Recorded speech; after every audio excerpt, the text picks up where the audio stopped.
மத்தேயு எழுதின சுவிசேஷம் மத்தேயு 11:28. மத்தேயு எழுதின சுவிசேஷம்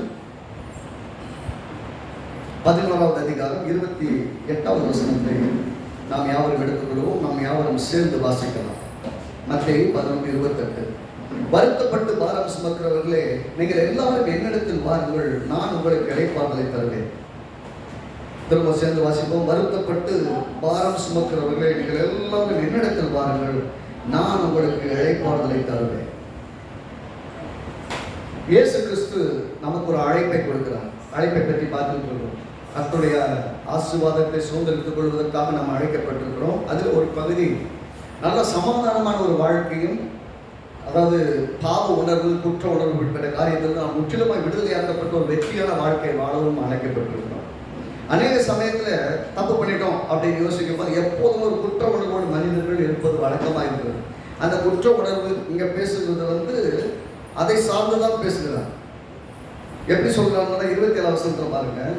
சகலமும் என் பிதாவினால் எனக்கு ஒப்பு கொடுக்கப்பட்டு இருக்கிறது. பிதா தவிர வேறு ஒருவனும் குமாரனை அறியான், குமாரன் எவனுக்கு அவனை வெளிப்படுத்த சித்தமாயிருக்கிறாரோ அவனும் தவிர வேறு ஒருவனும் பிதாவை அறியான். அப்படி சொல்லிட்டு தான், அதாவது எல்லாம் எங்கே ஒப்பு கொடுத்திருக்கிறாரு.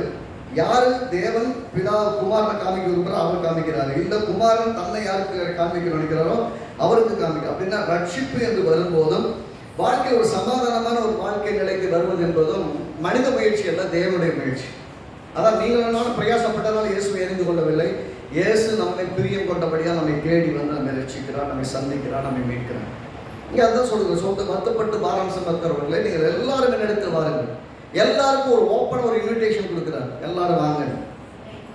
ஆனால் எத்தனை பேர் ரெஸ்பாண்ட் பண்ணுவாங்கன்னு பார்த்தீங்கன்னா, எல்லாரும் வாங்க ஆண்டவராகிய இயேசு ஏற்றுக்கொள்ளுங்கன்னு சொல்லும் போது அநேகர் ஏற்றுக்கொள்கிறது இல்லை. காரணம் என்னவென்றால், இந்த உலகம் அவர்களை ஒரு விதமான மயக்கத்தில் வைத்திருக்கிறது, நம்பிக்கைக்குரிய வாழ்க்கையை வைத்தில்லை. ஆகவே எப்போதும் பார்த்தீங்கன்னா ஒரு விதமான தடுமாற்றம், ஒரு விதமான பயம், ஒரு விதமான நம்பிக்கையற்ற நிலையிலே மக்கள் வாழ்ந்து கொண்டிருக்காங்க. அதனால அவங்களுக்கு என்னன்னா, இதை செய்யலாமா வேணாமாங்கிற விஷயத்தில் நிறைய விஷயத்தில் பிரச்சனை. அந்த காலத்து இந்த பின்னணியை பார்த்தீங்கன்னா, நியாயப்பிரமாணத்தை நிறைவேற்றணும், நியாயப்பிரமாணத்தின்படி செய்யணும், நிறைய நிர்பந்தங்கள் இருக்கிற காலகட்டத்தில் இயேசு கிறிஸ்து சொல்றாரு, நீங்க எல்லாரும் என்கிட்ட வாங்க. அன்றைக்கு மோசையின் பிரமாணம் மிகப்பெரிய இடத்துல இருந்தது. அதில் பார்த்தீங்கன்னா ஆங்கில மொழிபெயர்க்க ஒரு மொழிபெயர்ப்பு மிக அருமையாக இருக்கிறது. மெசேஜ் டிரான்ஸ்லேஷன் சொல்லி ஒரு டிரான்ஸ்லேஷன்ல இப்படியா இருக்குது, ஆர் யூ டயர்ட்? உண்மையாக சோர்ந்து போயிட்டியா? ஓனட் அப்படியே என்ன பண்ணுறது, துருப்பிடிச்சு அப்படியே ஒன்றும் இல்லாமல் உருகி தூள் தூளாக உதிர்ந்து போயிடுறது இல்லை, அந்த மாதிரி ஆயிட்டீங்களா? burn out on religion, மத சம்பந்தமான காரியத்தை செஞ்சு செஞ்சு அப்படியே வெந்து போன மாதிரி, எரிஞ்சு போன மாதிரி ஆயிட்டீங்களா? come to me, get away with me and you will recover your life. நீங்க இதெல்லாம் விட்டுட்டு என்கிட்ட வாங்க, அப்போது நீங்கள் ஒரு வாழ்க்கையை சுதந்திரித்துக் கொள்வீர்கள். அது பார்த்தீங்கன்னா burn out on religion, மதம் தான் பார்த்தீங்கன்னா உலகத்திலே பெரிய பிரச்சனை. மதத்தினால் மக்கள் பிரிந்து இருக்கிறார்கள். மதத்தினால நிறைய விஷயங்கள் பிரிந்து கிடக்குது. எந்த பார்த்தீங்கன்னா அந்த தேசம், அந்த ஒரு நாடுன்னா அந்த குறிப்பிட்ட மதத்தை சார்ந்த நாடு, இந்த நாடுனா இந்த குறிப்பிட்ட மதத்தை சார்ந்த நாடுன்னு மதத்தின் அடிப்படையில் ஒரு நாட்டை அடையாளப்படுத்துகிற அளவுக்கு சமூகம் எப்படி ஆயிடுச்சுன்னு சொன்னா, மதம் முக்கியத்துவம் வாய்ந்ததாக மாறிட்டதுனால இப்பயும் பார்த்தீங்கன்னா நீங்க ஹிந்துவா, முஸ்லீமா, கிறிஸ்டினா, புத்தா, சிக்கா அப்படின்னு சொல்லி எல்லாத்தையும் கேட்குறாங்க. நம்ம பர்த் சர்டிஃபிகேட்டோ வேறு எல்லாத்துலையும் கேட்டீங்கன்னா அது நிர்பந்திக்கப்படுகிறது. நல்லா பார்க்கணும், மதம் அது கிறிஸ்துவ மதமாக இருந்தாலும் கூட யாருக்கும் உதவ போகிறது கிடையாது. நான் பல முறை சொல்லிட்டேன், மதம் ஒரு காலத்தில் மனிதனுக்கு உதவி செய்வதற்கல்ல, மனிதனை கஷ்டப்படுத்துவதற்கு தான். மதம் என்ன செய்கிறது, இதையெல்லாம் செய்தால் பிழைப்பார். இது நியாயப்பிரமாணமும் அப்படித்தான். கிறிஸ்துவ மதமாக இருந்ததுன்னா எப்படி இருக்குன்னா, இதை செய் பிழைப்பார். எங்கெல்லாம் 10 கட்டளைகள் முக்கியத்துவப்படுத்தப்படுகிறதோ அங்கெல்லாம் மக்கள் பாவ உணர்வோடு கூட நிறைந்திருப்பார்கள். திரும்ப சொல்கிறேன், எங்கெல்லாம் 10 கட்டளைகளை நீ கடைபிடித்தாயா என்று கேட்கப்படுகிறதோ அந்த சபையில் இருக்கிற மக்களும் சரி, அதை பின்பற்ற வேண்டும் என்று முயற்சி எடுக்கிறவரும் சரி, கடைசி வரை ஒரு குற்ற உணர்வோடு கூட தான் இருப்பார்கள். ஏனென்றால் 10 கட்டளைகளை இந்த பூமியில நிறைவேற்றின ஒரு மனிதனும் இல்லை, இயேசுவை தவிர. அப்படின்னா இயேசுவை விசுவாசிப்பது. அதனால சொல்றாரு, burn out on religion, come to me, get away with me and you will recover your life. ஒரு வாழ்க்கையை சுதந்திரித்துக் கொள்ளணும்னா எப்படி ஒரு வார்த்தை பாருங்க, அருமையான டிரான்ஸ்லேஷன். உன் வாழ்க்கையை நீ திரும்ப பெற வேண்டும் என்றால் என்கிட்ட வா. இந்த உலகத்தில் இருக்கிற எந்த மதமும், நான் திரும்பவும் சொல்றேன், கிறிஸ்துவ மதமும் கூட உங்களுக்கு வாழ்க்கை தரவே முடியாது. ஏனென்றால் மதம் சில விஷயங்களை டிமாண்ட் பண்ணும். இதெல்லாம் செய், இதெல்லாம் கொடு, இதெல்லாம் பண்ணுன்னு. இதை பாவம் பண்ணிட்டியா, பாவத்துக்கு பரிகாரம். இதை பண்ணிட்டியா, இதுக்கு நிவர்த்தி. இப்படி ஏதாவது ஒன்று செய்துட்டு நீங்க ஏதாவது செஞ்சா பிழைக்க முடியும் என்று சொல்வது மதம். நீங்கள் விசுவாசித்தால் பிழைப்பீர்கள் என்பது இயேசு கிறிஸ்து. வித்தியாசம் என்னன்னா, விசுவாசிக்கிறவன் பிழைப்பான் என்பது வேதம். ஆனால் மதம் என்ன சொல்வது, நீ செய்தால் பிழைப்பாய் என்பது மதம். அவன் நம்ம செஞ்சு பிழைக்கிறோமா விசுவாசித்து பிழைக்கிறோமா என்பது நம்முடைய வாழ்க்கையின் தரமான தீர்மானங்கள் இருக்கிறது. இங்க பாத்தீங்கன்னா ஆண்டவர் ஒரு ஓப்பன் இன்விடேஷன், வருத்தப்பட்டு பாரம் சுமக்கிற என்ன பாரம், இதைத்தான் சொல்றாரு.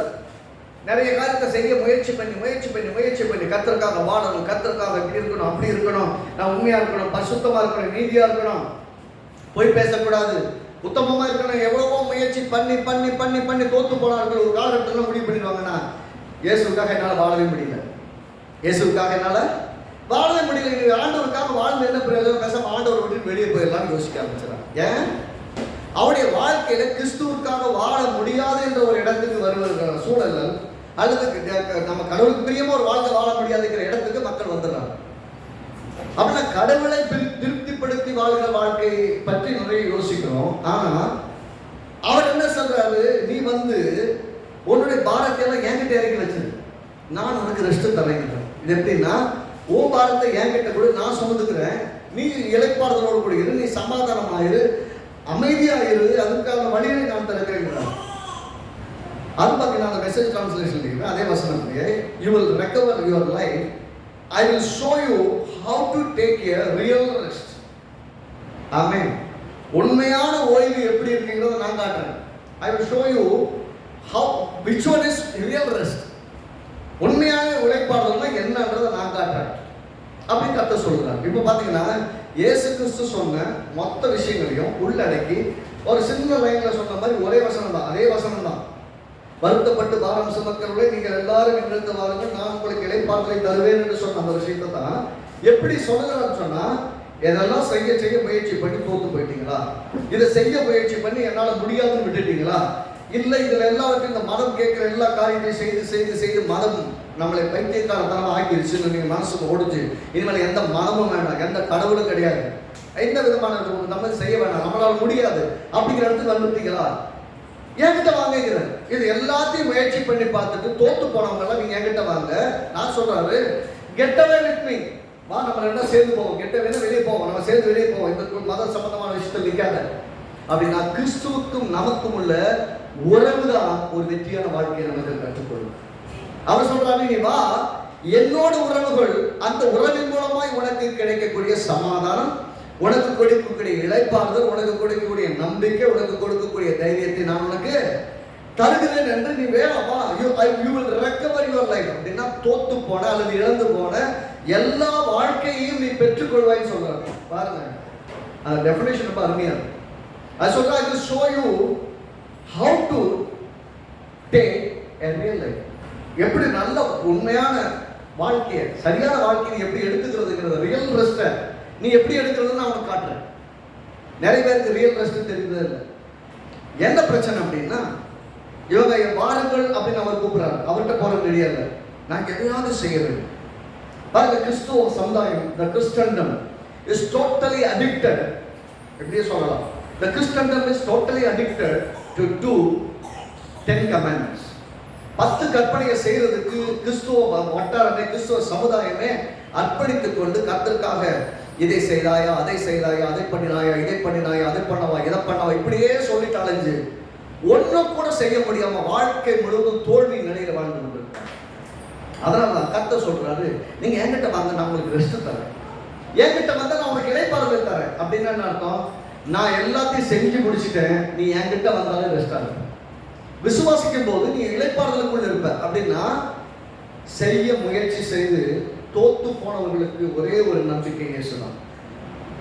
வாழ்க்கையில எல்லா விதமான மத வழிபாடுகளையும் முயற்சி செய்துட்டு எந்த மதமும் நமக்கு சமாதானத்தையும் நன்மையும் கொண்டு வரலையும் போது சர்ச்சுக்கு போறீங்க, இயேசு ஒரு இடத்துல சொல்றாரு, உங்களுடையவர்கள் ஆக்குவதற்காக எல்லாம் வெளிநாடுகளுக்கெல்லாம் போய் பிரயாணப்பட்டு எங்கெல்லாம் சுவிசேஷத்தை அறிவித்து அவங்க எல்லாம் உங்களுடைய வாக்குத்தான் காத்து ரோமருக்கு சொல்ற, அதாவது அங்க இருக்க பாதிரியார்களுக்கு சொல்றார், வேதபாரர்கள் பரிசேயர்களுக்கு சொல்றாங்க, வெளியெல்லாம் போய் எல்லா இடத்தையும் போய் ஆண்டவரை பற்றி சொல்லி எப்படி உங்களுடையவர்கள் ஆக்கிக் கொள்கிறீர்கள், உங்களுடைய ஆளுநர்கள் பின்பாக உங்களை விட மோசமாக்கிறது. அப்படின்னு என்ன அர்த்தம்? ஒருத்தர் ரட்சிப்புகளை நடத்துற வரைக்கும் இயேசு நல்லவர், இயேசு நல்லவர், இயேசு நல்லவர். ரட்சிப்புகளை வந்ததுக்கு அப்புறம் நீ இதை செஞ்சா தான் அவர்களுக்கு நல்லவர், இல்லைன்னா அவர்களுக்கு எப்பயுமே கெட்டவராக இருப்பார் அப்படின்னு சொல்ல ஆரம்பிக்கும் போது, நல்லவர்கள் நம்பி ரட்சிக்கப்பட்டவனுக்கு ரட்சிக்கப்பட்ட பின்பாக அவர் கெட்டவர் என்றதை அறிமுகப்படுத்தக்கூடிய இடமாய் மாறி போச்சுன்னா நாம் சுவிசேஷம் என்று என்ன தெரிவிக்கிறோம்? சுவிசேஷம் என்பது இயேசு உங்களுக்கு இளைப்பாறுதலை தருகிறார். எந்த நிலையில் வந்தாலும், எப்படிப்பட்ட மோசமான நிலைமையில் வந்தாலும், அவரிடத்தில் வருகிற ஒருவரையும் புறம்பே தள்ளாமல் அவங்களை ஏற்றுக்கொண்டு அவர் எந்த நிலையில் தான் அவர் இளைப்பாறுதலை தருகிறார். 10 பேர் ஒரு பெரிய கூட்டமே கூடி நடுவில் ஒரு பெண்ணை நிறுத்தி, இவர் பாவம் செய்தால், விபச்சாரத்தில் கையும் களவுமாய் பிடிக்கப்பட்டால் இவள் கல்லெறியப்பட வேண்டும் மோசேயின் பிரமாணத்தின்படி. நாங்கள் கல்லெறிய வேண்டும், நீங்கள் என்ன சொல்கிறீர்கள் என்று இயேசு கிட்ட கேட்கிறாங்க. இயேசு சொல்கிறார், உங்களின் பாவம் இல்லாதவங்க முதலில் கல்லெறிய கடவுள். கல்லெறியணும்னு வெயிட் பண்ணிட்டு இருந்தவங்க, கல்லெறியணும்னு சொன்னவங்க ஒருத்தர் கூட கல்லெறியில போயிட்டாங்க. ஏனென்றால் அவருடைய ஒவ்வொருடைய உள்ளத்திலும் இதே விதமான பாவத்தின் தன்மை இருக்குன்றா எல்லாம் வழிக்கு போயிட்டாங்க. இப்போ இயேசு இருக்கிறார், அந்த பெண் இருக்கிறார். அந்த பெண்ணுகிட்ட கேட்கிறாங்க, என்னம்மா இத்தனை பேர் கூப்பிட்டு வந்தாங்க, உங்க மேல யாரும் கல்லெறியிலையா? எல்லாம் போயிட்டாங்க. இப்ப கல்லெறிய தகுதியானவர் யாருன்னா இயேசு. கல்லெறியல என்ன சொல்றார்? போய் இனி பாவம் செய்யாது. அந்த மகளுக்கு அன்றைக்கு உண்மையான இளைப்பாறுதல் கிடைத்தது. அப்படின்னா இயேசு கிட்ட வரும்போது அவ்வளவு குற்றச்சாட்டுகளோடும் அவ்வளவு குற்றப்படுத்தல்களோடும் நீங்கள் கொலை செய்யப்பட வேண்டும் என்கிற நிலையில் வரும்போதும் கூட அங்கேயும் கர்த்தர் உங்களை மன்னிக்க ஆயத்தமா இருக்கிறார்.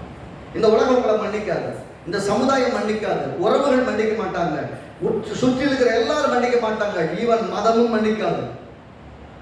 இப்படி பண்ணிட்ட இவங்களெல்லாம் எப்படி எக்ஸ்கம்யூனிகேட் பண்ணணும், சபையில இருக்கக்கூடாது, இவங்க அப்படிப்பட்ட ஆட்கள், இவங்க இருக்கவே கூடாது, எல்லாம் இப்படி ஆயிடணும் அப்படி ஆயிடணும் அப்படின்னு பேச ஆரம்பிச்சிருவாங்க. நான் என்ன சொல்றேன், கர்த்தர்கிட்ட வரும்போது அவர் ஒருவரையும் புறம்பே தள்ளுவதில்லை, ஒருவரை விட்டு விலகிறது இல்லை, அவர் ஒரு நாள் அவங்களை மட்டும் மறக்கிறதும் கிடையாது. அதனால சொல்றாரு, வருத்தப்பட்டு பாரம் சுமங்கள் இங்க எல்லாரும் என்னிடத்தில் வாருங்கள். அப்போஸ்தலர் நடவடிக்கைகள் 15வது அதிகாரத்துக்கு வருவோம். மீண்டும் அதிகாரத்துக்கு வருவோம். அப்போஸ்தலர் நடவடிக்கைகள் 15வது அதிகாரம்.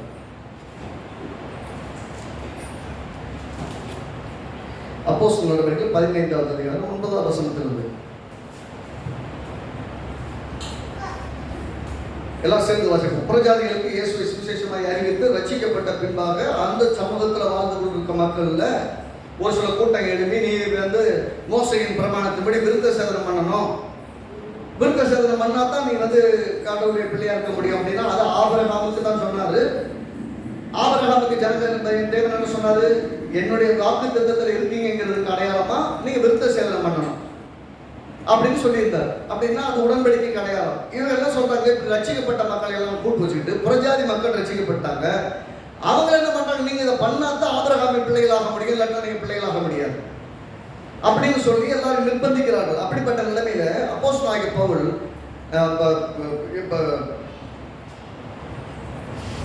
பேதுரு அப்போஸ்தலர் எல்லாரும் பேதுரு எழுந்துட்டு இங்க மக்களுக்கு பேசுறார்.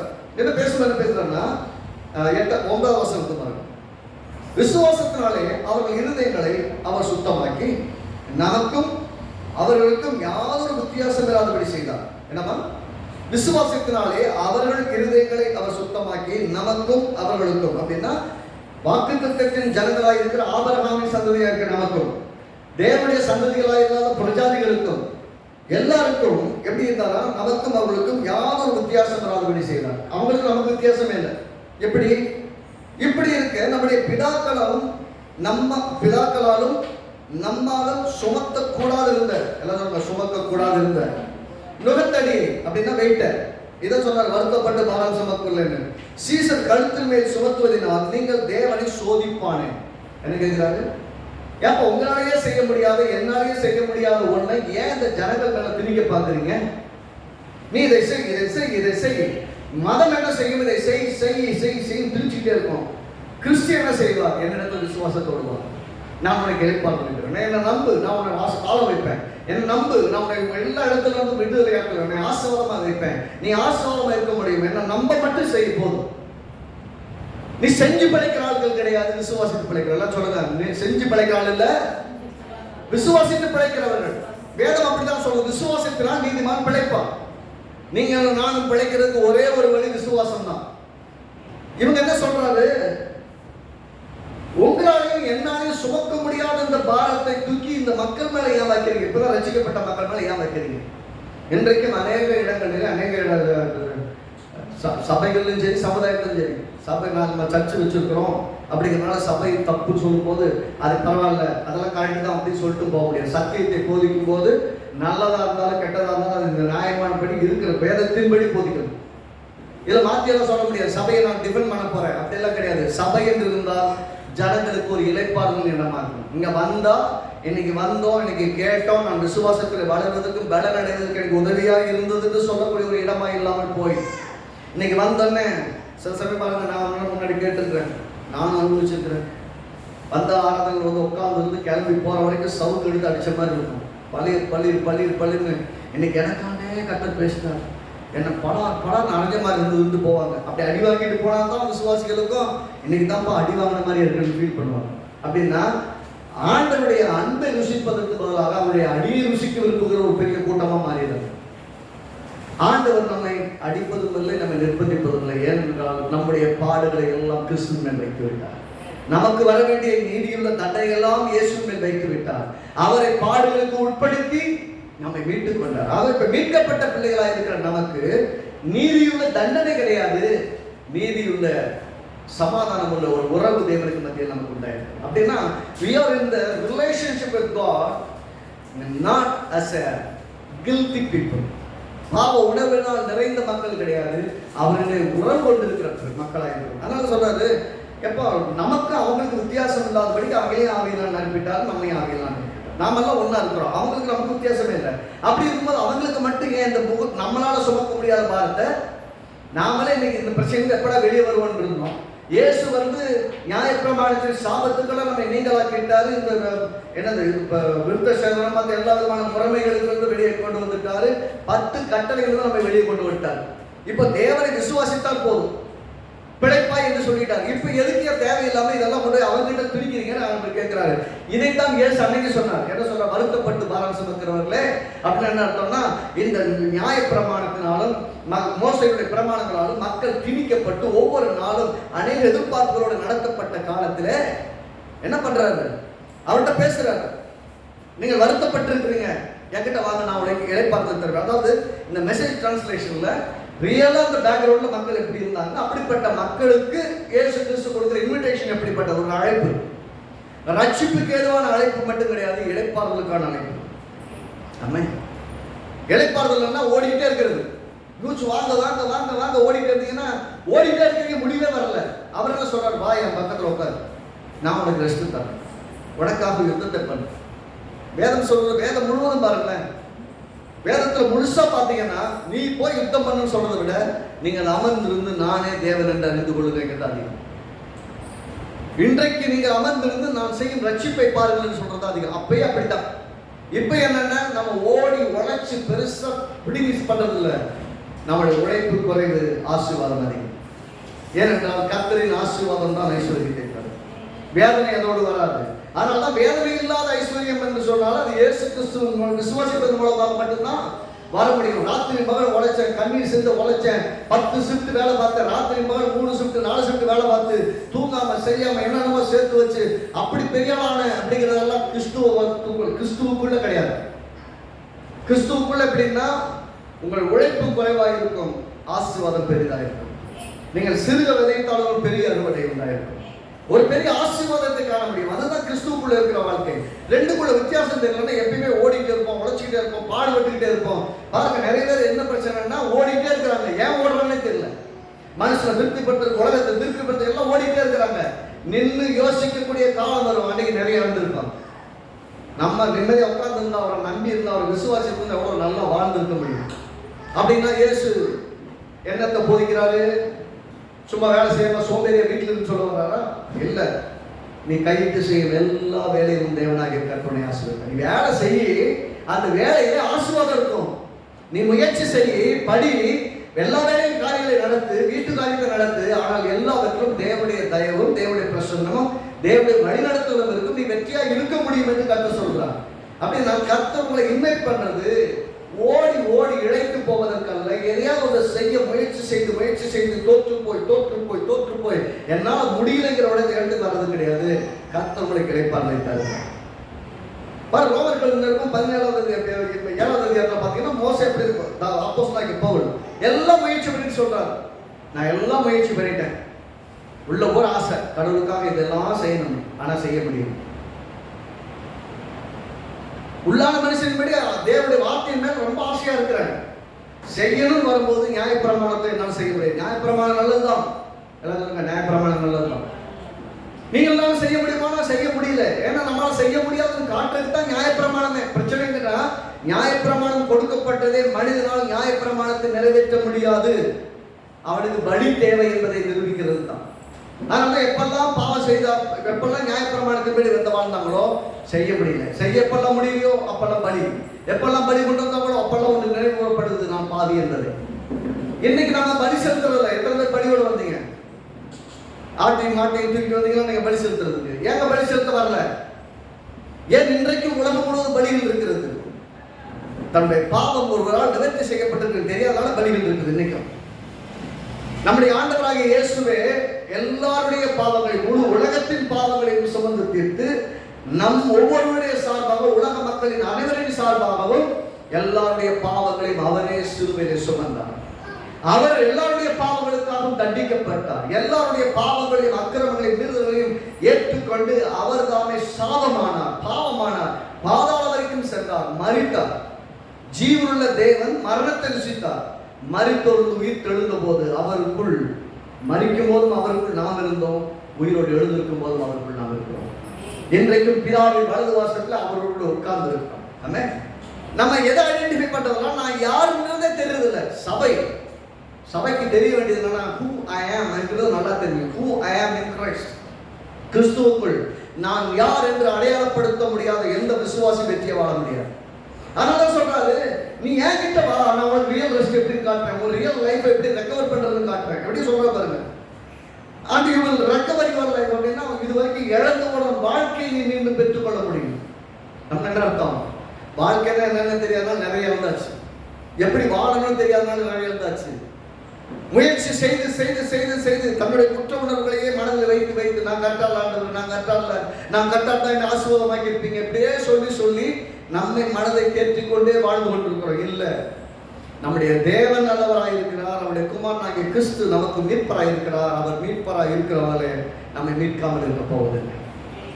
அவர் மீட்பர் என்று சொன்னால் அவர் மீட்கத்தான் செய்வார். 100% நம்மை மீட்பார். எல்லா நெருக்கத்திலிருந்தும் நாம் விடுதலையாக்கப்படுவோம். அதுல உறுதியா இருக்க வேண்டும். பாருங்க, இதுல சொல்லும்போது 9வது வசனத்துல விசுவாசத்தினாலே, அப்போஸ்தலர்கள் 15:9, விசுவாசத்தினாலே அவர்கள் இருதயங்களை அவர் சுத்தமாக்கி, எல்லாம் சொல்லுங்க, அவர் இருதயங்களை எல்லாம் சொல்லுங்க சுத்தமாக்கி. அப்படின்னா அவர் சுத்தமாக்காம விட்டுல இல்ல. நான் சுத்தமா இல்லைன்னு நீங்க யோசிச்சீங்கன்னா இந்த வார்த்தை ஒருபோதும் மாறாது. ஆமென். அவர் சொல்றாரு, விசுவாசத்தினாலே. எதனாலே சுத்தமாக்கினாரு? இயேசுவை நீங்கள் விசுவாசித்ததனாலே உங்கள் இருதயங்கள் ஏற்கனவே சுத்திகரிக்கப்பட்டிருக்கிறது. அதனாலதான் பாத்தீங்கன்னா அப்போஸ்தலனாகிய தாவீது சுத்த இருதயத்தை எனக்கு சிருஷ்டின்னு அழுது ஜெபம் பண்ணான். அவன் ஜெபம் பண்ணது வேற. ஏனென்றால் அவனுக்குள் என்ன இல்லை, அவனுக்காக இயேசு மரிக்கவில்லை, ரட்சகராயில்லை, அவனுடைய இருதயம் சுத்திகரிக்கப்படவில்லை. ஆகவே அன்றைக்கு அவன் ஜெபித்தான், சுத்த இருதயத்தை எனக்கு சிருஷ்டி. இன்னைக்கு நீங்களும் நானும் எனக்கு சுத்த இருதயத்தை தாரும் ஜெபிக்க வேண்டியதில்லை. என்ன ஜெபிக்கணும்? ஆண்டவரை பிரகாசமான கண்களை தாரும், உங்களை விசுவாசிக்கக்கூடிய நல்ல ஸ்திரமான இருதயத்தை தாரும், வலுவாத இருதயத்தை தாரும், உண்மைக்குள்ளாக உத்தமமாய் நிற்கக்கூடிய இருதயத்தை தாரும் என்கிறது தான் ஜெபிக்கணும். இங்க சொல்றாரு, விசுவாசத்தினாலே அவர்கள் இருதயங்களை அவர் சுத்தமாக்கி நமக்கும் அவர்களுக்கும் யாதொரு வித்தியாசம் இல்லாதபடி செய்யலாம். அப்படின்னா ஆபிரகாமின் சந்ததி என்று சொல்லப்படுகிற மக்களுக்கும், நியாயப்பிரமாணத்தின்படி செய்த மக்களுக்கும், புறஜாதிகளாய் இன்றைக்கு ஆண்டவராக இயேசுவை விசுவாசித்து நான் அவரை நேசிக்கிறேன், அவரை நம்புறேன் அப்படின்னு வரக்கூடிய யாரா இருந்தாலும் எந்த வித்தியாசமுமே இல்லை. ஆண் என்றும் இல்லை, பெண் என்றும் இல்லை, புறஜாதிகள் என்றும் இல்லை, யார் என்று கிடையாது. யூதனா இருந்தாலும் கிரேக்கனா இருந்தாலும் எந்த வித்தியாசமுமே இல்லை, எல்லாரும் சமம் என்று செய்திருக்கிறார். 10ஆம் வசனம் இப்படி இருக்க நம்முடைய பிதாக்களாலும் நம்மாலும் சுமக்க கூடாது இருந்த நுகத்தடியை சீசர் கழுத்தின் மேல் சுமத்துவதனால் நீங்கள் தேவனை சோதிப்பானேன். எல்லாம் சொல்லுங்க, தேவனையே சோதிக்கிறீங்க அப்படின்னா உங்க மேல இதெல்லாம் செய்யுங்க செய்யுங்க செய்யுங்க நான் துணிச்சேன்னா நான் தேவனை சோதிக்கிறவன். என்ன பண்றேன்? ஐ அம் டெஸ்டிங் காட். ஏன்னா கடவுள் எல்லாத்துக்கும் மனிதனை விடுதலையாக்கிட்டாரு. ஆனா மதம் என்ன பண்ணுது? மனுஷனுக்குள்ள திணிக்குது. இதை செய், இதை செய், இதை செஞ்சாதான் படைப்பேன், இதை செஞ்சாதான் படைப்பேன் அப்படின்னா நீங்க சொல்றீங்களே, கடவுளை தேடணும், தேடுனா தான் பலன் கிடைக்கும், அவரை சேரணும், அவரை சேர்ந்தா தான் அவர் பலன் கொடுப்பாரு, அவரை தேடினா தான் காண முடியும். நானே கேட்கிறேன், நீங்க படுத்து தூங்கிட்டே இருப்பீங்க, அவர் எல்லாத்தையும் செஞ்சுட்டு இருப்பாருங்கிறது இல்லை. முன்ன நீங்கள் அவரை தேடி அவரை பற்றி கொண்டு அவரை விசுவாசித்து எல்லாத்தையும் பண்ணாதான் எல்லாமே கிடைக்கும். இப்ப எப்படின்னா விசுவாசத்தோடு அவரை நாடினால், அவரை தேடினால், அவர்களை அன்பு கூர்ந்தாலே போதும், எல்லாவற்றையும் உடையவளா இருக்கு. அப்ப இப்ப எல்லாத்தையும் உடையவளா இருக்கிறதுக்கு அவரை தேட வேண்டியது அவசியம். எப்படின்னா தேடினா தான் கிடைக்கும் என்பதல்ல, தேடுவதன் நோக்கம் எனக்கு கிடைக்கும் என்பதனால அல்ல, அவரோடு இருக்கிற உறவினால், அவர் என்னை நேசிப்பதனால அவரை தேடுங்க. இப்ப என்னன்னா முன்னாடி தேடினது எப்படின்னா பலனுக்காகவும் பதிலுக்காகவும் அற்புதங்களுக்காக தேடினாங்க. இப்ப பலனுக்காகவும் பதிலுக்காகவும் அற்புதங்களுக்காக தேடல, அவர் என்னை நேசித்து எனக்கு அவர் உயிரை கொடுத்திருக்கிறார், ஆகவே அவரை நான் தேடுகிறேன், அவரை நாடுகிறேன், அவரை நேசிக்கிறேன், அவரை வாஞ்சிக்கிறேன் என்று போகிறோம். அதுதான் காரணம். 11ஆம் வசனம் பாருங்க, கர்த்தராகிய இயேசு கிறிஸ்துவின் கிருபையினாலே அவர்கள் ரட்சிக்கப்படுகிறது எப்படியோ அப்படியே நாமும் ரட்சிக்கப்படுவோம் என்று நம்பி இருக்கிறோமே. எப்படி அவங்க எப்படி ரட்சிக்கப்படுவாங்களோ அதே மாதிரி நாமும் ரட்சிக்கப்படும் எதிர்பார்த்திருக்கோம். அப்படின்னா அவங்களுக்கும் நமக்கு வித்தியாசமே இல்லை. நான் இப்படி சொல்றேன், நியாயப்பிரமாணத்தை பின்பற்றி நியாயப்பிரமாணத்தை செய்கிறவர்களுக்கும் நியாயப்பிரமாணத்திற்கும் உடன்படிக்கைக்கும் ஆபிரகாமின் சந்ததிக்கும் சம்பந்தமே இல்லாத நம் போன்றவர்களுக்கும் ரட்சிப்பு ஒரே விதமாக தான் நடக்குது. ஏனென்றால் இயேசு கிறிஸ்துவை பற்றும் விசுவாசத்தினால்தான் ரட்சிப்பு. அப்படின்னா இயேசு கிறிஸ்துவின் மூலம் தான் ரட்சிப்புங்கிறத அவர் சொல்றாரு. வருத்தப்பட்டு பாரம் சுமக்கிறவர்களே நீங்கள் எல்லாரும் என்னிடத்தில் வாருங்கள், நான் உங்களுக்கு இளைப்பாறுதல் தருகிறேன். அப்படின்னா ரெஸ்ட் வேணும்னா, ஒரு மனதிலும் ஆத்மாவில் ஒரு இளைப்பாறுதல் வேணும்னா ஆண்டவரை தேடினால் தான் கிடைக்கும். அவரை நம்பினால், அவரை பற்றி கொண்டால் என்ன சொல்றாரு? வாருங்கள். எதுக்கு வரணும்? வந்து விசுவாசத்தை ரட்சிப்பை பெற்றுக் கொள்ளுங்கள். விசுவாசத்தை ரட்சிப்பை பெற்றால் என்ன நடக்கும்? என்ன நடக்கும் அப்படின்னு சொன்னீங்கன்னா, பாவத்திலிருந்து, குற்ற உணர்விலிருந்து, நியாயப்பிரமாணத்தின் கிரியிலிருந்து, நித்திய மரணத்திலிருந்து நமக்கு மீட்பு உண்டாயிரும். இதுல எல்லாம் நமக்கு குற்ற உணர்வு பார்த்தீங்கன்னா, உங்களுக்கு குற்ற உணர்வு வந்துச்சுன்னா நீங்க நிம்மதியாக இருக்க முடியாது. எப்ப பார்த்தாலும் நம்ம கரெக்டா கிடையாது.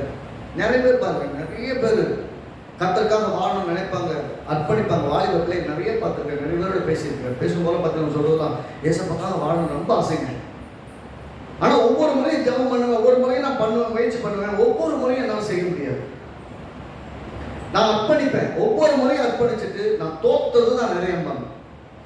நான் சொல்லும் போது அவங்களுக்கு அப்படி சொல்றது இல்லை, நான் எப்படி சொல்றேன்ப்பா, நீ ஒவ்வொரு முறையும் நீ அர்ப்பணிக்கிறத விட ஆண்டவருடைய கிருபையை தான், இந்த சூழ்நிலையில இந்த விசுவாசத்தோடு வாழ்வதற்கு தேவையான கிருபையை தான், உண்மை நம்புகிறேன், நீங்க என்னை தூக்கி நிறுத்துவீர், என்னை பலப்படுத்துவீர், எல்லா சூழ்நிலை வந்து நான் வெற்றியாய் வாழ முடியும் என்கிற நம்பிக்கையோட நோக்கி பார்க்கிறாண்டவரே அப்படின்றத அவளுக்கு சொல்லிக் கொடுத்த போது, அப்படி விசுவாசித்து நடக்க ஆரம்பித்தவர்கள் எதுலெல்லாம் தோத்துட்டு இருந்தாங்களோ அதெல்லாம் ஜெயிக்க ஆரம்பிச்சாங்க. எதுல திரும்ப திரும்ப பாவத்தில் விழுந்துட்டு இருந்தாங்களோ அதே இடத்துல அவர் வெற்றியாய் வாழ ஆரம்பித்தார்கள். நான் கண்ணு முன்னாடி பார்த்துருக்கேன். பாவ வாழ்க்கையில சிக்கினவங்களையும் சரி, சில சமயம் கட்டலுக்காக அதை பண்றேன் இதை பண்றேன் தேவையில்லாம அர்ப்பணிப்பு பண்ணிட்டு அலைஞ்சிட்டு இருந்தாங்களும் சரி, ஒரு இடத்துக்கு வந்து நீ இதெல்லாம் செய்ய முடியாது என்பதை புரிஞ்சு கொள்றதுக்கு தான் கர்த்தர் சொல்லிக்கிறேன். இதை செய்ய முயற்சி பண்ணாத, என்ன பண்ற? கர்த்தருக்கு என்னுடைய அர்ப்பணிக்கப்பட்ட வாழ்க்கை தேவனை எனக்கு கிருபை தாருடைய ஆவியானுடைய நடத்தி வைத்தார் ஜெபிக்க கற்றுக் கொடுத்த போது அதை விசுவாசித்து ஜெபிக்க ஆரம்பித்த பின்னாடி பார்த்தீங்கன்னா சுய முயற்சி போயிடுச்சு. ஆவியானவர் நடத்த ஆரம்பிக்கிறது. அப்ப சுய முயற்சி எப்போதுமே தோல்விக்கு எதுவாக இருக்கு அப்படின்னா, பாவ உணர்வு, குற்ற உணர்வு, நான் சரியில்லை, நான் யாருக்கும் கஷ்டப்படுத்திட்டேன், மற்றவங்களை கஷ்டப்படுத்திட்டேன், ஆனால் நான் நல்லா இல்லை, ஆகவே நான் என்ன பண்ண போறேன், நான் வாழவே எனக்கு பிடிக்கும், இப்படியெல்லாம் மனம் வந்து தேவையில்லாத யோசனைகளை யோசிக்க ஆரம்பிச்சது. மற்றவர்களை பற்றியோ நம்மளை பற்றியோ நம்முடைய வாழ்க்கை பற்றியோ தேவையில்லாத கற்பனைகளோடும் யோசனையோடும் இருக்கிறத விட வந்து விசுவாசித்து ரட்சிப்பை பெற்றுக்கொண்டால், இயேசு கிட்ட வாருங்கள் கூப்பிடுறாரு, வந்து விசுவாசித்து ரட்சிக்கப்பட்டால் என்ன ஆகும்? எல்லாவற்றிலும் ஓய்வு. என்னது ஓய்வு? பாவத்திலிருந்து ஓய்வு, குற்ற உணர்விலிருந்து ஓய்வு, நியாயப்பிரமாணத்தின் செயல்கள் கிரிகளிலிருந்து ஓய்வு, அதனை மரணத்தில் நித்திய மரணத்திலிருந்து ஓய்வு, இட்டர்னல் டெத்திலிருந்து கர்த்தர் நம்மை காப்பாற்றுவார். மரணம் இன்னைக்கு வந்தா கூட இன்னைக்கு மகிமையின் தேவனோடு கூட இருக்கும். அப்படின்னா மரணத்தின் வல்லமை நம்ம மேல மேற்கொள்ளாதபடிக்கு காப்பாற்றுவார். அதனால பார்த்தீங்கன்னா போன வாரத்தில் கடைசியாக வாசிச்சோம் ஒரு பகுதி, எபேசியர் 2ஆம் அதிகாரம் 12-13. அதை முன்னே 5 காரியங்கள் சொல்லுவோம். முன்னே நீங்கள் இதெல்லாம் இல்லை, நீங்க தேவனற்றவர்களாக இருந்தீங்க, கிறிஸ்துவை சேராதவர்களாக இருந்தீங்க, காணியாட்சிக்கு புறம்பா இருந்தீங்க, வாக்குத்தத்தத்தின் உடன்படிக்கைக்கு அந்நியர்களாக இருந்தீங்கன்னு சொல்லிட்டு இப்பொழுது கிறிஸ்து இயேசுவுக்குள் தேவனுடைய பிள்ளைகளா இருக்கிறீங்க, எல்லாருக்கும் சுதந்திரவாதிகளா இருக்கீங்கன்னு சொல்லுது. அதே போலதான் 1 பேதுரு 2ஆம் அதிகாரம் 1 பேதுரு 2ஆம் அதிகாரம் 1 பேதுரு 2ஆம் அதிகாரம் எல்லாருக்கும் சேர்ந்து வாசிக்கலாம்.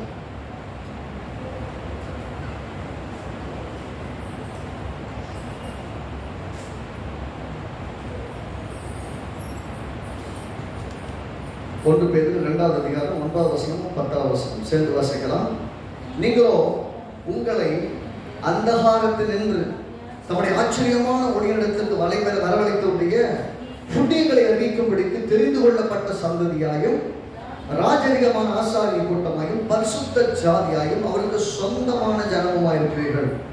முன்னே நீங்கள் தேவனுடைய ஜனமாய் இருக்கவில்லை, இப்பொழுதோ அவருடைய ஜனங்களாய் இருக்கிறீர்கள். முன்னே நீங்கள் இரக்கம் பெறாதவர்களாய் இருந்தீர்கள், இப்பொழுதோ இரக்கம் பெற்றவர்களாய் இருக்கிறீர்கள். என்ன அருமையா டெஃபினேஷன் கொடுக்குறாங்க.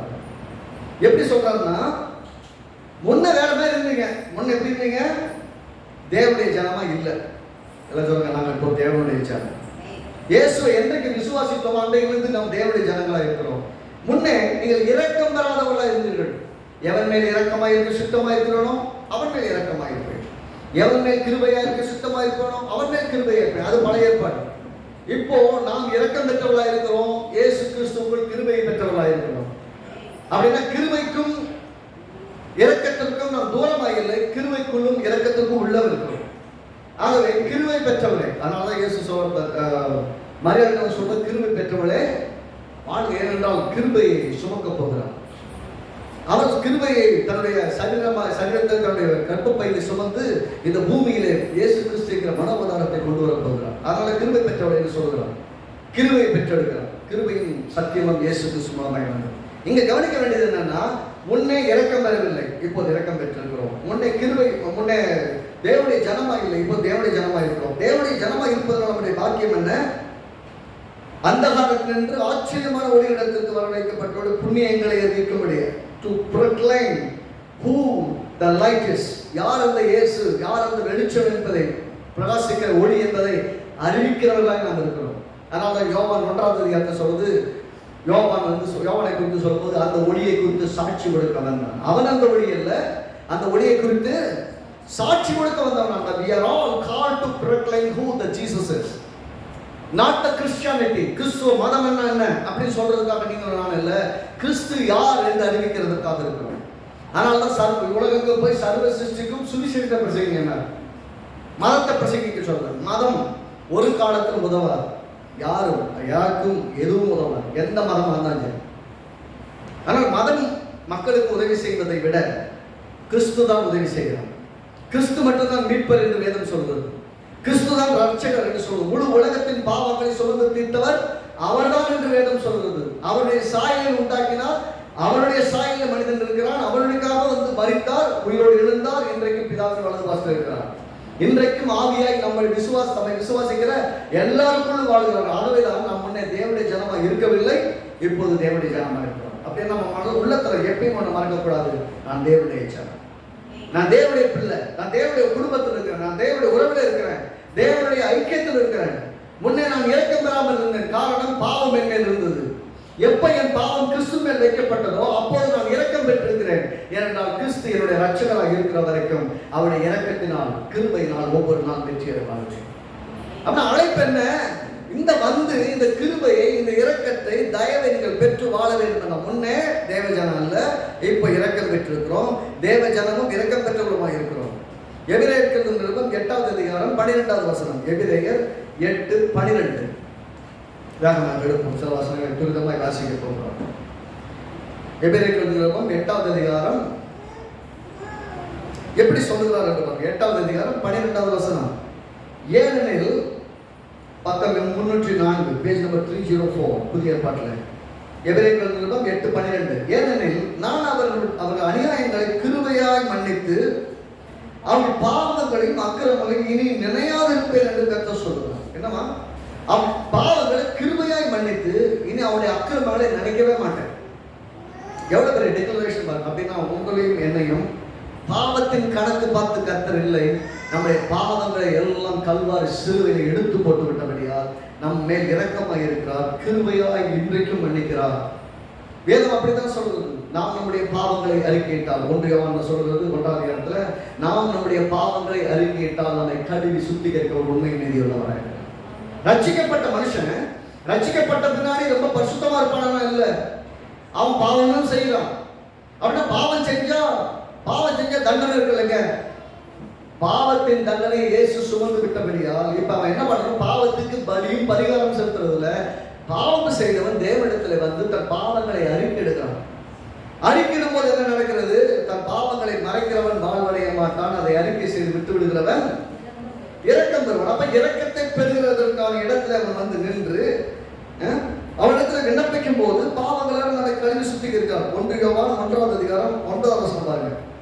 1 யோவான் 1வது அதிகாரம் 1வது வசனம். நம்முடைய பாவங்களை நாம் அறிக்கையிட்டால் பாவங்களை நமக்கு மன்னித்து எல்லா அநியாயங்களும் நீக்கி நம்மை சுத்திகரிக்கிறதுக்கு அவருக்கு உண்மையும் நீதியும் உள்ளவராய். ஒருவேளை பாவம் பண்ணிட்டான், ரட்சிக்கப்பட்ட மனுஷன், ஆண்டவரோடு வாழ்ற மனுஷன் தப்பு பண்ணிட்டான், பாவம் செஞ்சுட்டான், ஏதோ காலம் சூழ்நிலை நிமித்தமா தப்பு பண்ணிட்டான்னா அவன் எங்கேயோ ஒழிஞ்சுக்க வேண்டியது கிடையாது. தேவனிடத்துல தைரியமா வரலாம். வந்து ஆண்டவரே நான் பாவமே செய்யல நிக்க கூடாது. ஆண்டவரே நான் பாவம் செஞ்சேன், நான் இருக்கிற வண்ணமா வர்றேன், என்னை பாவங்களை கழுவி சுத்திகரிக்கிறாங்க, நான் நம்ம தவறு செஞ்சுட்டேன்னு ஓப்பனா வந்து ஆண்டவர்கிட்ட நின்னா அவர் உண்மையும் நீதி உள்ளவராக கழுவி சுத்திகரிக்கிறார். அப்படின்னா அந்த மனிதன் பாவம் செய்த அந்த வினாடியிலிருந்து உள்ள பார்த்தா குறுக்குறுன்னு கேட்கும். குற்றம் செய்த மனசு குறுக்குறுக்குன்னு சொல்றாங்க இல்லையா? அப்படி அந்த கான்சைன்ஸ்னா உள்ளுணர்வு பாதிச்சுக்கிட்டே இருக்கும். நம்ம தப்பு பண்ணிட்டோம், ஏதோ தப்பு பண்ணிட்டோம், கடவுள் பிடிக்காத விஷயத்தை செஞ்சிட்டோம், உள்ள ஒரு உணர்வு உறுத்திட்டே இருக்கும். ஆனா அதே நீங்க தேவனிடத்துல வந்து நீங்க ஜெபித்து அதை விட்டு விட்டார், அறிக்கை செய்து விட்டு விட்டார், இரக்கம் பெறுகிறீர்கள். மீண்டும் அந்த இடத்துல தூக்குறாங்க. இப்ப பாத்தீங்கன்னா அது வரைக்கும் உள்ளுணர்வில் ஏற்பட்ட அத்தனை காயங்களும் அத்தனை பாதிப்புகளும் தேவன் குணமாகும். அப்ப அந்த பாவத்தின் உணர்வு அந்த காயமோ அந்த வடுக்கோ இல்லாதபடிக்கு நம்முடைய இருதயத்தை சமாதானம் பண்ணுறோம். அது வரைக்கும் ரெஸ்ட்லெஸ்ஸா இருந்த இருதயம் ஆண்டவர்கிட்ட வந்து அறிக்கை செஞ்சு விட்டதுக்கு அப்புறம் ரெஸ்ட் ஆயிடும். தாவீது அப்படித்தான் பாருங்க. தன் பாவங்களை வந்து உணர்த்தி வைக்கப்பட்ட உடனே அவன் அறிக்கை செய்கிறான். அறிக்கை செய்து தேவனிடத்தில் ஒப்புரவாகிறான். ஒப்புரவான பின்பாக சமாதானமா இருக்கிறான். அதுக்கப்புறம் என்ன சொல்றது? வேதம் சொல்றது, தாவீது என் இருதயம் கேட்டவன் என்று வேதம் சொல்றது. அவன் பாவம் செஞ்சவன் தான்.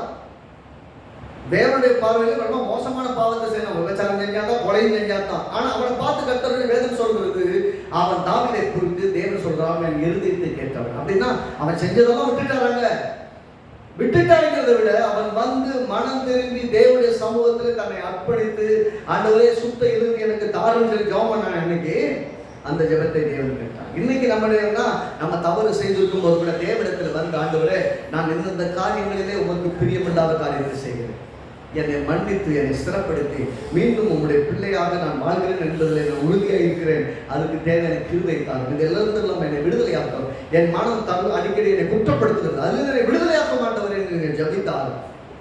கர்த்தர் சொல்லியிருக்காங்க, நீங்கள் என்னிடத்தில் வாருங்கள், நான் உங்களுக்கு இளைப்பாறுதல் இருக்கிறேன். He called us to give us rest. நமக்கு இளைப்பாறுதலை தருவதற்காக அவர் அழைத்திருக்கிறார். ஆகவே இளைப்பாறுதலை அடைவதற்காக அவரிடத்தில் செல்லும் போது ஒரு பெரிய சமாதானம் உள்ளத்தை நிறைக்கும், மனதை நிறைக்கும், ஆத்மாவை நிறைக்கும், நம்பிக்கையோடு அவரிடத்துல நாம் தங்கி இருக்க முடியும். ஆகவே நாம் தேவனுடைய பிள்ளையா இருக்கிறோம், தேவனுடைய பிரசன்னத்தில் இருக்கிறோம். அதனால தேவனுடைய சமாதானத்திலும் தேவனுடைய நன்மையிலும் நாம் இருக்கிறோங்கிற விஷயத்துல நாம் ஒருபோதும் இரண்டாவது கருத்தோடு இருக்கக்கூடாது. ஏனென்றால் நம்ம உள்ளத்துல பாருங்க, நம்ம தேவனுடைய பிள்ளைகள் ஆயிட்டதுக்கு அப்புறம் பாத்தீங்கன்னா நமக்கு ஒரு பெரிய நிச்சயம் உள்ளத்துல நான் தேவனுடைய பிள்ளை. உங்களுக்கு அந்த உணர்வு இருக்கா அப்படிங்கிற நிகழ்ச்சி பரிசீலித்துக்கொள்ள. ரோமர்கள் நிருபம் 8வது அதிகாரம், ரோமர்கள் நிருபம் 8வது அதிகாரம் 16 வசனமும் 17 வசனமும். இதை நீங்க உங்களுக்கு நீங்களே கேட்டு பாருங்க. அப்போ உங்க இருதயம் சொல்லும் நீங்கள் யாரா இருக்கிறீர்கள். பாருங்க 16 வசனம் ரோமர்கள் நிருபம் 8வது அதிகாரம் 14. நாம் தேவனுடைய பிள்ளைகளாய் இருக்கிறோம் என்று ஆவியானவர் தானே நம்முடைய ஆவியானவர் சாட்சி கொடுக்கிறார். எத்தனை பேர் தெரியுது நான் தேவனுடைய பிள்ளை, நான் தேவனுடைய பிள்ளை என்று உங்களுடைய ஆவியிலே உங்களுக்கு சாட்சி. என் ஆவியிலே எனக்கு சாட்சி, மற்றவங்க சொல்றது இல்லை. நீ ஆண்டோடைய பிள்ளையா, ஆண்டோடைய பிள்ளையா, அந்த பிள்ளைகளை நடப்பியான்னு ஊரே சொல்லும். ஆனா உள்ள ஆவியானவர் சொல்லுவார் நீ தேவனுடைய பிள்ளை தான். அந்த தேவனுடைய பிள்ளைதான் சாட்சி ஆவியில் உங்களுக்கு வருதுன்னா நீங்கள் தேவனோடு இருக்கீங்கன்னு அர்த்தம். என்னைக்கு இல்லை நான் தேவனோடு இல்லையோ அப்படின்னு யோசிக்கிற அளவுக்கு இருக்குன்னா அப்போ உங்க உறவை நீங்க செக் பண்ணி பார்க்கணும். எதை செக் பண்ணி பார்க்கணும்? உறவை செக் பண்ணி பார்க்கணும். கர்த்தரோடு நான் என்னுடைய உறவு எப்படி இருக்கிறது? I am really in right relationship with God or I am living as I want to live. நான் வாழ்ந்து நினைக்கிறபடி வாழ்ந்துட்டு இருக்கிறேன்னா இல்ல இயேசு கிறிஸ்துவோட உறவு ஐக்கியத்தின்படி நான் வாழ்ந்து கொண்டிருக்கிறேனா? அடுத்த வசனம் பாருங்க, 17வது வசனம். நாம் பிள்ளைகளானால், எல்லாம் சொல்லுங்க, நாம் பிள்ளைகளானால் சுதந்திரமாமே, சுதந்திரமாமே தேவனுடைய சுதந்திரனும் கிறிஸ்துவுக்கு உடல் சுதந்திரமாமே, கிறிஸ்துவுடனே கூட நாம் மகிமைப்படும்படி அவரோடு கூட பாடுபட்டால் அப்படியாகும். அப்படின்னா பாடுபட்ட அப்படியெல்லாம் வருவீங்க என்று சொல்ல வரல. கிறிஸ்துவுக்குள்ளாக நாம் இதெல்லாம் உடையவர்களாக இருக்கிறோம் என்பதை அறிவிக்கிறது. அப்படின்னு கிறிஸ்துவுக்குள்ள பாடுபட்டா அப்படின்னா கிறிஸ்துவுக்காக வாழும் வாழ்க்கையில் ஏற்படும் சவால்கள் மத்தியில் விசுவாசத்தில் வாழ வேண்டியது கடமை. ஒரு இளைப்பாறுதல் இடத்துக்கு வந்துட்டோம். பாடு உபத்திரலாம் இருக்குமா? கண்டிப்பா இருக்கும். நிந்திப்பாங்களா? நிந்திப்பாங்க. புறக்கணிப்பாங்களா? புறக்கணிப்பாங்க. இயேசு விசுவாசிட்ட ஆக உன்னை வேணவே வேணாம்னு கூட சொல்லுவாங்க. உங்களோட சேரவே கூடாதுன்னு கூட ஒரு சமுதாயம் சொல்லும். ஃப்ரெண்ட்ஸ் எல்லாம் சொல்லுவாங்க. என்ன சொல்லுவாங்க? இதெல்லாம் ஆண்டவர் நாளைக்கு உடைய சேராதீங்க, சாமியார் கூட போய் சேர்ந்துக்கிட்டு அப்படின்னு சொல்லுவாங்க நம்மளை பார்த்து. மற்றபடி வார்த்தையை பற்றி கவலைப்பட வேண்டியதில்லை. நாம் போயிருக்கிற இடம் இளைப்பாறுதல் இடம். அந்த இளைப்பாறுதல் இடத்தை விட்டு நிரம்பி போறாங்க. நான் ஆயத்தமா இருக்க சொல்றாரு. நாம் பிள்ளைகளானா சுதந்திரம். சுதந்திரம் என்ன அர்த்தம் தெரியுமா? இன்ஹெரிட்டர்ஸ். இன்ஹெரிட்டர்ஸ்னா சுதந்திரவாளிகள். நம்ம பாஷையில லோக்கல் பாஷையில் சொல்லணும்னா பங்காளி. எல்லாம் சொல்லுங்க, இது எல்லாருக்குமே புரியும் இல்லையா? பங்காளின்னு சொல்லுவாங்கல்ல. பங்காளின்னா யாரு?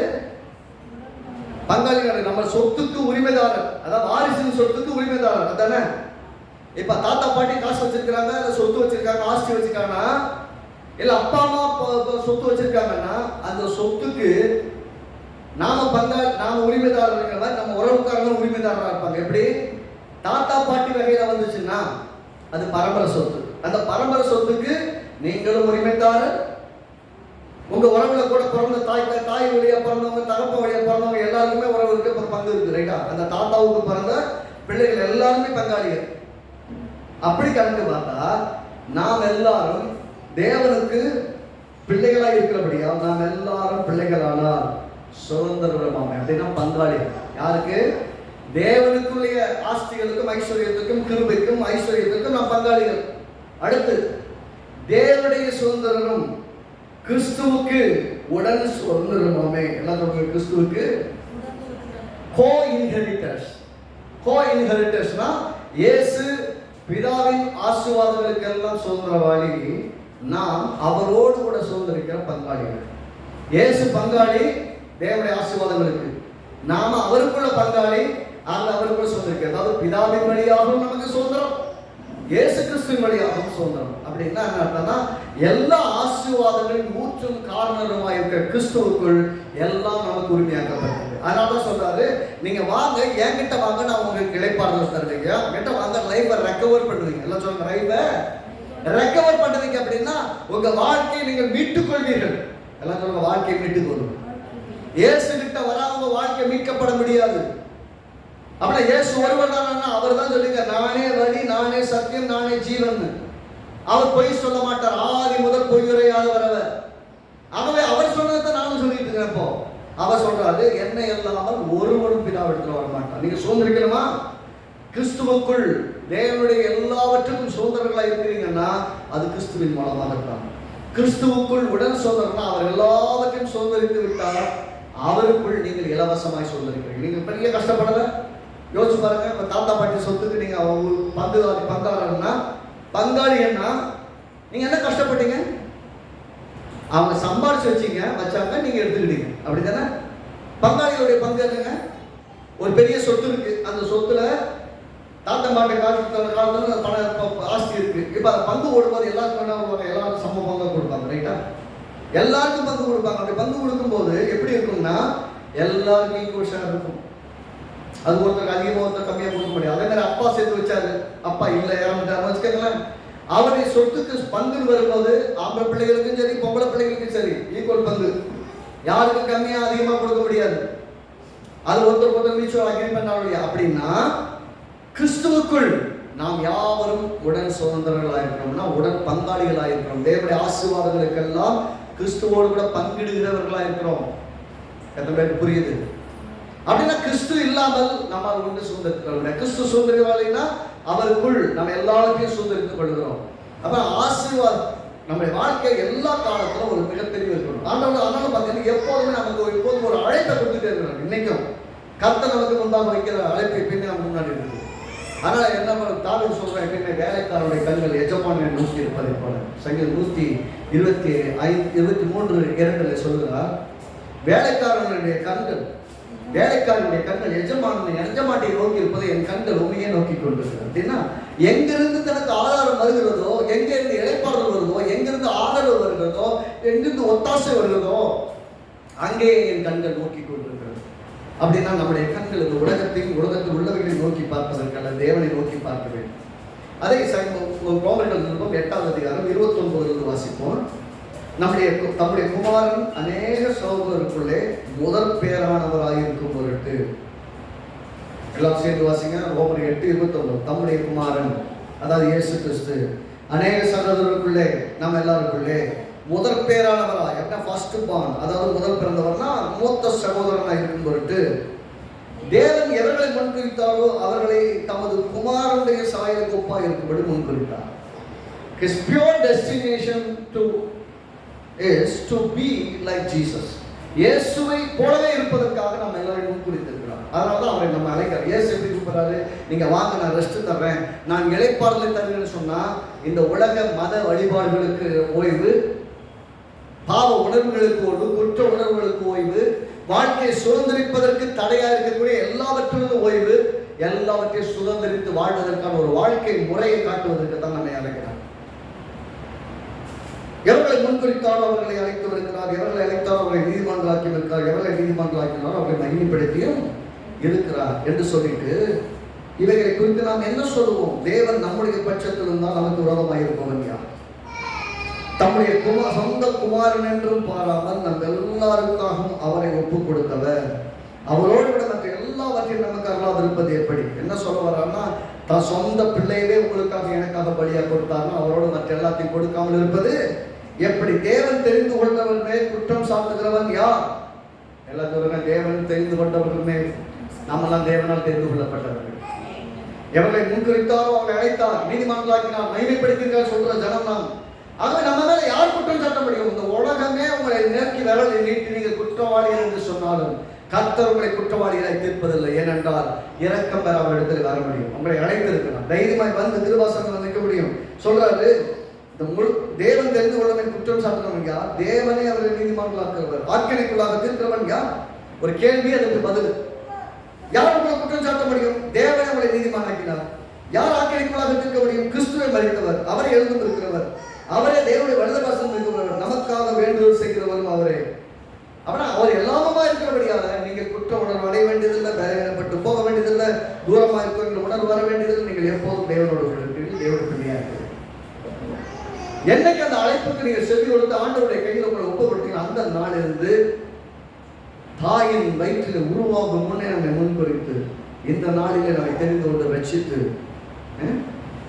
தாவீது அதெல்லாம் ஆச்சரியப்பட்டு சொல்றான், மனிதனை நினைப்பதற்கும் நம்மை விசாரிப்பதற்கும் அவன் ஏமாத்தும். அவனை பத்தி இவ்வளவு யோசிச்சுட்டு இருக்கீங்களான்றது. அவ்வளவு சர்வ வல்லமையுள்ள தேவன், அந்த சராசரங்களை படைத்தவர். அவர் நம்மளை யோசிச்சிருக்காருன்னா காரணம் என்ன? நம்மைத்தான் அவர் அழைத்திருக்கிறார். சொல்லுங்க, என்ன அழைத்திருக்கிறார்? என்னை அழைத்தபடியால் என்னை நேசமா இருக்கிறார். கடைசியாக ஒரு வசனத்தை நாம் வாசித்து நிறைவு செய்வோம். அடுத்த வாரத்தில் மீண்டும் நாம் தொடரும். ஏசாயா தீர்க்கதரிசியின் புஸ்தகம் 55வது அதிகாரம். ஏசாயா தீர்க்கதரிசியின் புஸ்தகம் 55வது அதிகாரம் 1வது வசனத்தில் துரிதமாய் நாம் வாசிக்கலாம். ஏசாயா தீர்க்கதரிசியின் புஸ்தகம் 55:1-3 வரைக்கும் எல்லாம் சேர்ந்து வாசிங்க. ஓ தாகமாய் இருக்கிறவர்களே, நீங்கள் எல்லாரும் தண்ணீர் அண்டைக்கு வாருங்கள். எல்லாம் தாகமா இருக்கீங்களா? ஆசீர்வாதத்தை குறித்து, வாழ்க்கையின் நன்மைகளை குறித்து எதிர்பார்ப்போடும் ஆசையோடும் தேடுதலோடும் இருக்கிற நீங்கள் எல்லாரும் தண்ணீர் அண்டைக்கு வாருங்கள். பணம் இல்லாதவர்களே நீங்கள் வந்து வாங்கி சாப்பிடுங்கள். நீங்கள் வந்து பணமும் என்று விலையும் என்று திராட்சரசமும் பாலும் கொள்ளுங்கள். என்ன சொல்றாரு? காசு இல்லையா, கவலைப்படாத, வா என்கிட்ட, நான் காசு தரேன் அப்படின்னு சொல்ல வரல. என்ன சொல்றாரு? விசுவாசத்தோட நீ வா, உன் வாழ்க்கையின் எல்லா பகுதியும் நான் திருப்பி தருவேன். எப்படி தருவேன்னா, தாகமா இருக்கிறவர்களுக்கு தண்ணீரை தருவா, தண்ணீர் கிட்டவாங்க.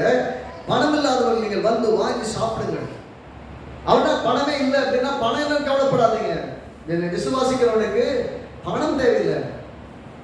மனுஷன் அப்பத்தினால் மட்டுமல்ல தேவனுடைய வாயிலிருந்து புறப்படும் ஒவ்வொரு வார்த்தையினாலும் கிடைப்பான். வார்த்தை இருந்தால் போதும், வாழ்க்கையில் எல்லாம் உண்டாக்கி கொள்ளலாம், எல்லாவற்றையும் சுதந்திரத்துக் கொள்ளலாம். சொல்றோம், வாங்கி சாப்பிடுங்கள். நீங்கள் வந்து பணமும் இன்றி விலையும் இன்றி திராட்சரசமும் பாலும் கொள்ளுங்கள். காசு கொடுக்காம நீங்க போய் பாலும் திராட்சரசமும் கேளுங்க, குத்துவாங்க பாருங்க. காசு இல்லாம கடன் கேட்டா கடன் தெரிஞ்ச கடைக்கான கடன் தர மாட்டான். இவர் சொல்றாரு, பணம் இல்ல, விலை ஒண்ணு இல்லையா, நீ வாய் கிட்ட வா, திராட்சரசமும் பாலும் வாங்கிக்கங்க. அப்படின்னா என்ன அர்த்தம்னா, இதெல்லாம் இலவசம். இஸ்ரேல் ஜனங்களுக்கு சொன்னார், நீங்க வாங்க, நான் ஒரு தேசத்தை பார்த்து வச்சிருக்கேன், அது பாலும் தேனும் ஓடுகிற நலமும் விசாலமுமான. இவங்க ஏதாவது கொடுத்தாங்களா? இவங்க கொடுத்ததுனால கிடையாது, வாக்கு பண்ணினதுனால. வாக்கு பண்ணினதுனாலே கர்த்தர்களை அழைக்கிறார். எங்க? நீங்கள் வந்து இலவசமாய் வாங்கி பருகு புசுக்கி அழைக்கிறார். அப்படின்னா என்ன அர்த்தம்?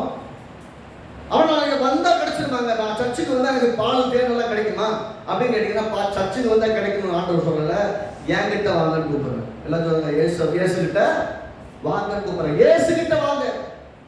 அவர் என்ன பண்ணுவார்?